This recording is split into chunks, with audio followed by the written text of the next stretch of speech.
What's good, people? It is Tony the Savant. Before we get started, please like the video, share the video, hit the notification bell so you can be notified when I'm dropping content and going live on the channel. As well, if you haven't already, please subscribe to the channel as I drop content daily, go live daily, stay very busy on the platform. And last but not least, please leave your thoughts and opinions in the comment section, as I'm always interested to know what y'all got to say about these topics. And man, oh man, Gabby Williams, young star of the Seattle Storm, made herself a household name after the 2024 Paris Olympics as she went toe to toe with the entire women's Team USA team, battled them, in a game that went down to to the wire, literally to the last shot. Had a exit interview, uh, after the Seattle Storm were eliminated by the defending champion Las Vegas Aces. She sat down for an interview to do her exit interview, and man, I watched that interview and I was not expecting for her to fire off the way she did. Now, if you all wasn't aware, Gabby Williams is, I believe, a dual citizen. But if nothing else, she plays overseas as well as over here in the States.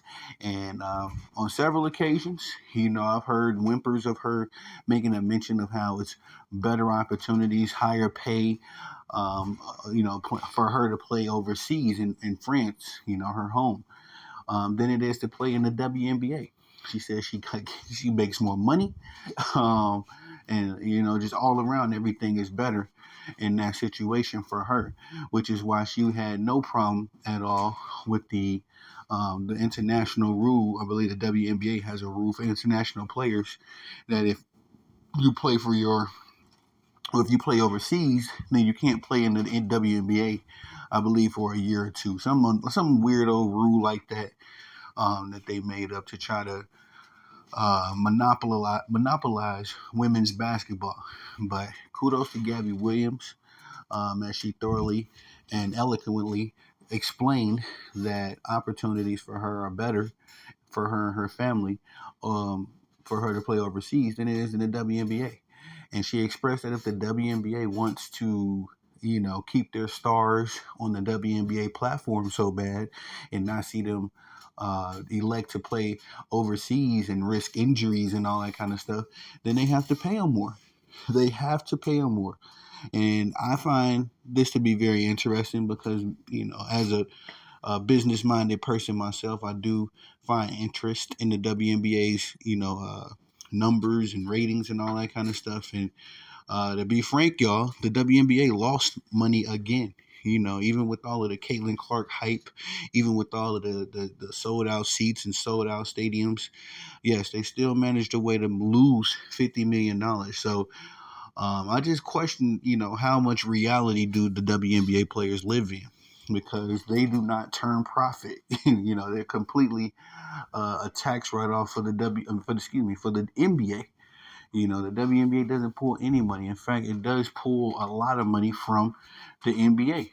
As the NBA just signed a multi-billion dollar streaming service, TV deal, and the WNBA is receiving 200 million of that to do what they got to do with it. And I know that they're expanding, opening. We're getting some new WNBA teams in the next few years, but the WNBA marketing team, to Gabby Williams' credit, has always been trash. This has been my number one problem with the WNBA. It's not the players, it's not the product, it's the powers that be, the people that make the decisions. Because they are terrible at marketing these high profile athletes. They are even more terrible with managing the money and providing opportunities for these ladies. The WNBA is one of those rare sports leagues that is being sustained by its players purely, nothing more, nothing less.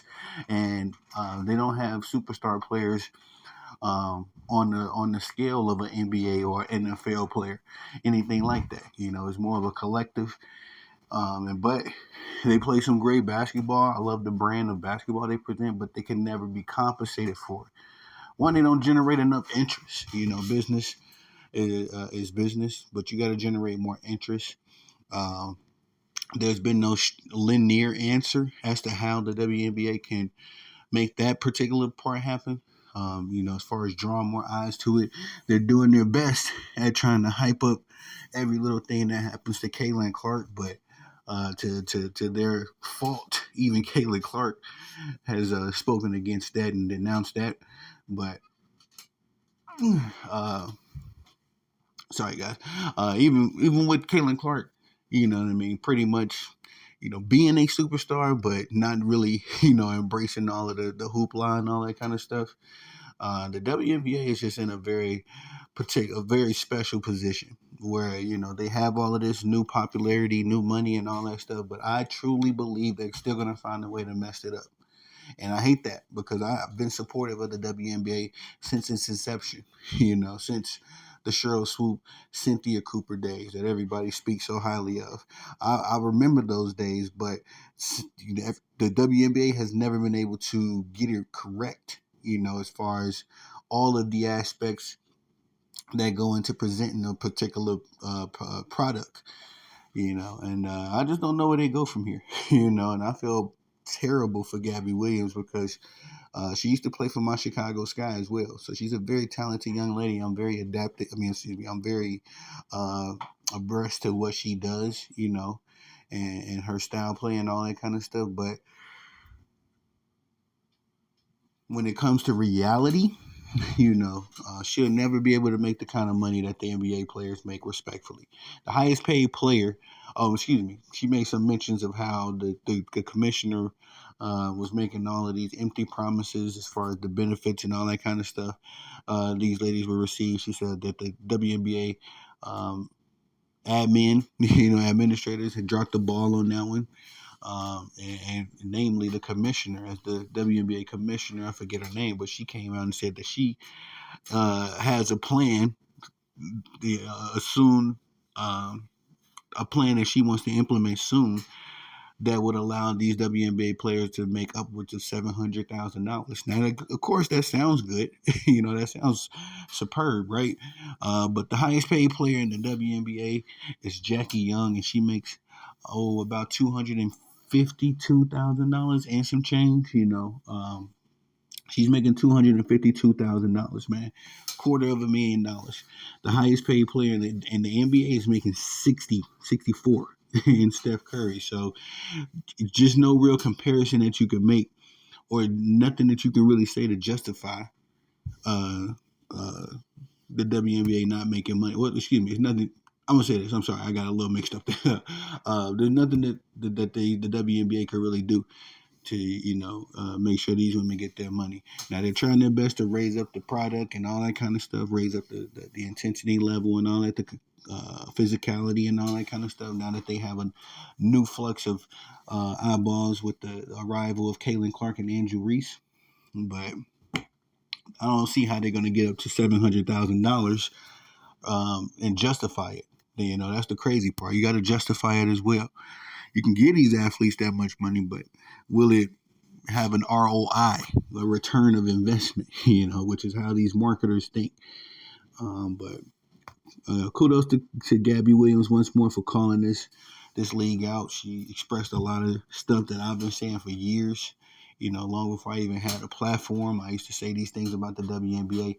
Long before I understood what was going on, I just was having a hard time I remember being a teenager and watching some Maya Moore games and all that kind of stuff. I just never understood the WNBA bosses. They just make some funny moves. But that's all I got for y'all on this one. Please like this video, share this video, hit the notification bell so you can be notified when I'm dropping content and going live on the channel. As well, if you haven't already, please subscribe to the channel as I drop content daily, go live daily, stay busy on the platform. And last but not least, please leave your thoughts and opinions in the comment section, as I'm always intrigued to know what y'all got to say about these topics. I am Tony the Savant. Peace.